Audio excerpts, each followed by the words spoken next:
Hi, my name is Robert Tonin and I'm the VP of Tech Services for WALTCO Lift Corp. And today what we're going to do is we're going to do maintenance for the GT rear lift gate.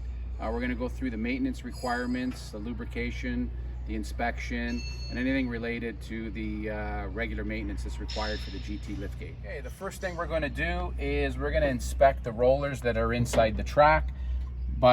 In order to inspect the rollers, you want to remove this bolt and nut and remove the cover. Once the cover is removed, you'll notice it exposes the rollers.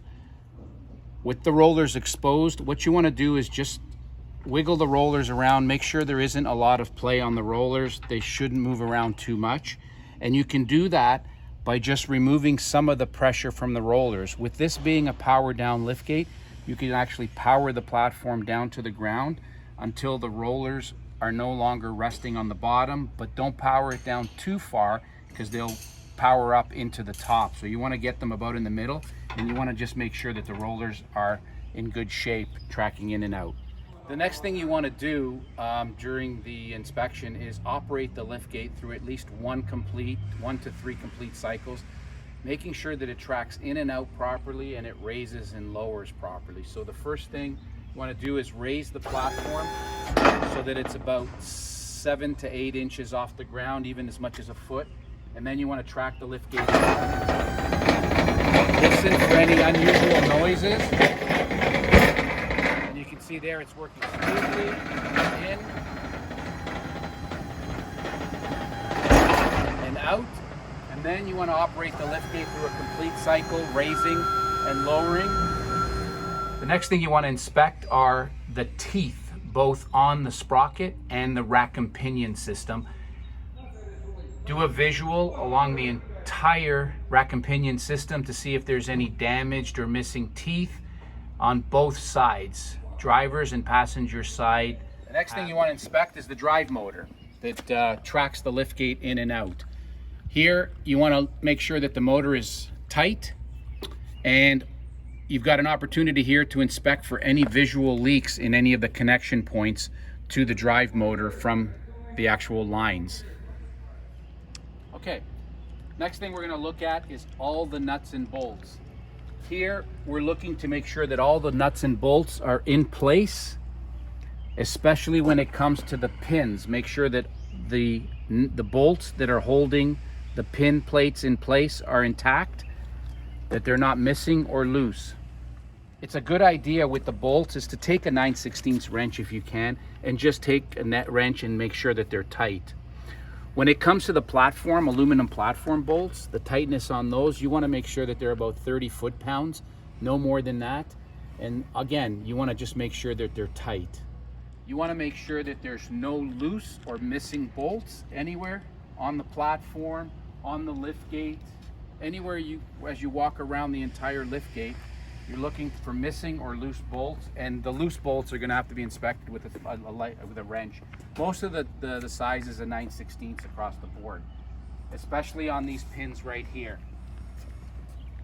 The other thing you're looking for, this is a visual inspection, you're looking for damage. If there's any physical damage, it should be noted on the inspection sheet, and somebody has to make a decision on repairs to that damage. The next thing we want to make sure is the springs are in good order. So here, the first spring we want to look at is the spring that's on the retention ramp.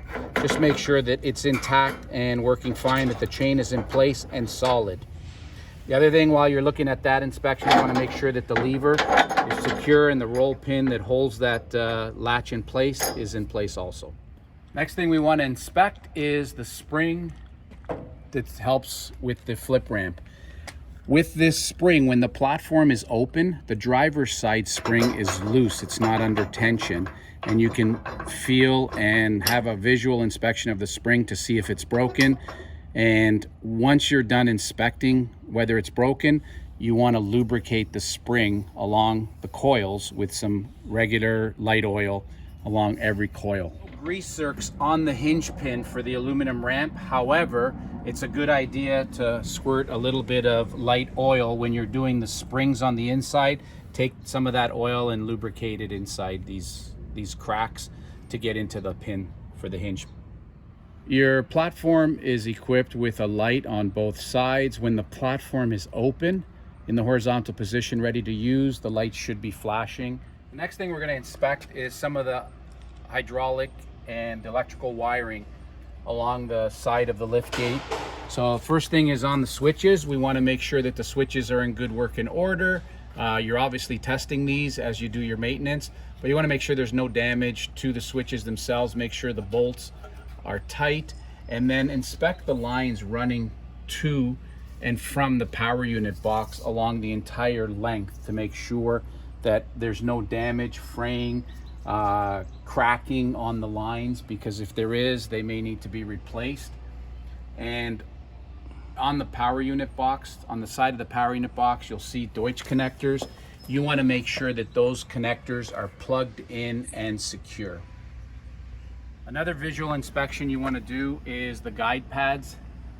There are 2 guide pads, one on either end of the rail mechanism on both sides. Just make sure that those pads are in place, that they're not damaged or worn. If they are, replace them. The next thing we're going to talk about is lubrication. Before we go to the power unit, where we're going to do some cleaning and lubricating inside there, we're going to look at lubricating all the hinge or the pins on this lift gate, the mechanical portion of it.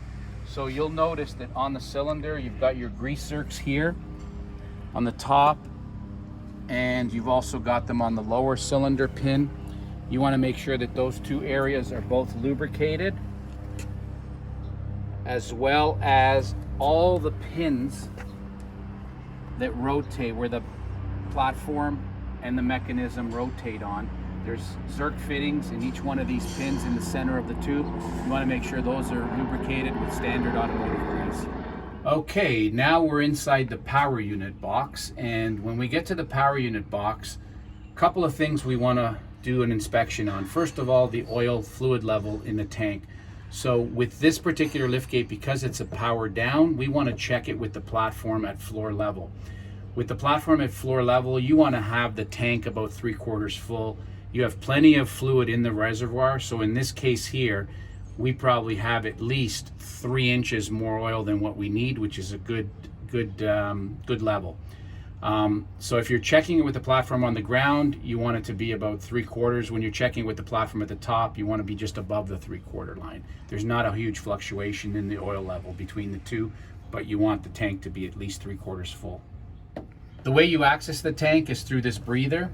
So it's really important that you make sure the breather is in place and it's tight, okay? In some occasions, you'll see this red plug. This red plug is doing nothing. It's just shipped with a red plug in this position here, and the installer is supposed to put the breather. So just make sure your breather is in this location on the tank when you do your visual inspection. The next thing we want to do is just inspect all the hydraulic connections. Make sure that they're tight. You could take a wrench to make sure they're tight, and also check for any fluid leaks.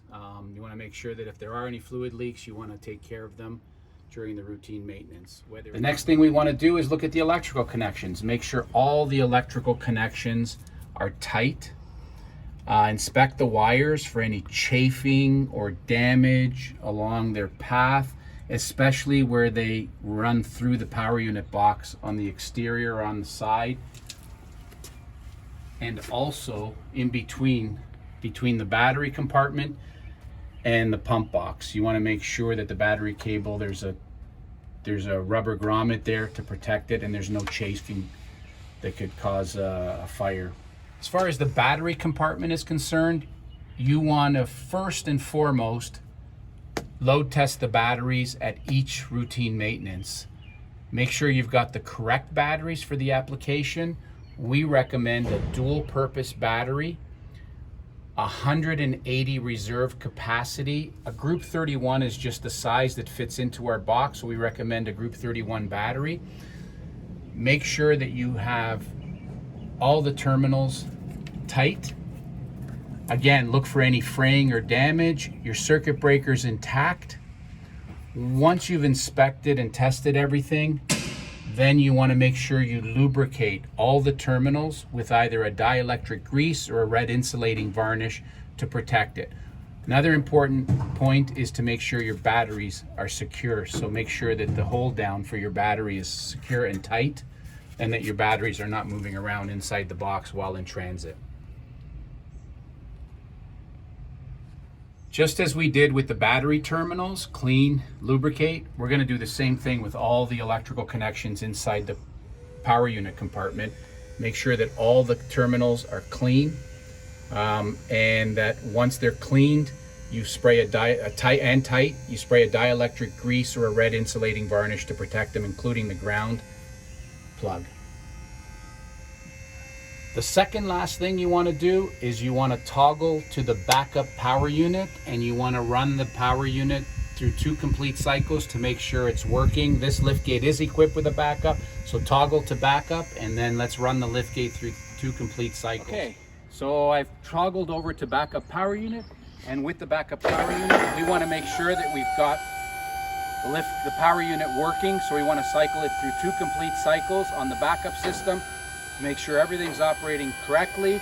This way, if the driver's stuck on the road and he has to use the backup, we know it's working. The last thing you want to do is, if you're interested in the cycle counts for each liftgate, there is a cycle counter in each liftgate that you can read how many cycles it's done so far. Okay. The owner's manual comes with a preventative maintenance instruction guidelines and a chart. I recommend that you follow those guidelines when you're doing your routine maintenance. The last thing you want to do is make sure that your decals are all in place and legible. Again, the owner's manual has the placement and all the decals that are required for this liftgate. And lastly, if you're doing any service work or you contact WALTCO for parts or service, your serial number tag is located on the passenger side wall, as you see here. The serial number is really important for us to be able to get you the correct parts if you're not sure what you need. So once a year, the oil inside the reservoir, inside the pump box, should be changed. Underneath the box is a plug. What you do is raise the platform to the floor level, which is where the oil is highest inside the tank. The most of the oil is inside the reservoir. You want to have the platform at floor level. It will not move. It's locked in with the lock valves. So pull the plug, drain the oil, replace the plug, and fill it back up. Standard with every WALTCO liftgate is shipped with a Shell Tellus 15 hydraulic oil. You must use hydraulic oil. We recommend a Shell Tellus 15. It can be used year-round in any climate in North America. So replace that oil once a year. The other thing you want to do is once a year get into that plate and just make sure that everything's clean. Open up both ends, this side and the end caps, and do a visual inspection inside there to make sure nothing is damaged or corroded or loose.